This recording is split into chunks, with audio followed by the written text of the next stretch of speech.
నీ నా పాపములే. ఆ గిన్నెలో ఉన్నదంతా కూడా నీ నా పాపములే. నీ నా పాపములు ఎప్పుడైతే ఆయన స్వీకరిస్తాడో తండ్రి నుంచి ఎడబాటు జరిగిపోతుంది.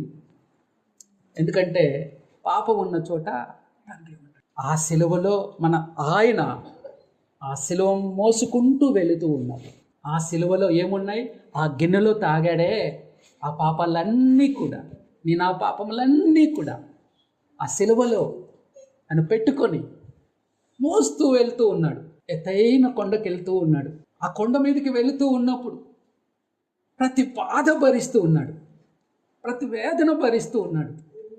ఆయనకు ఒకటే ఈ సిలువ నొప్పి కాదు, సిలువ భారం ఇది కాదు, అన్నిటికంటే భారమైనటువంటి తట్టుకోలేని స్థితి ఏంటి తెలుసా?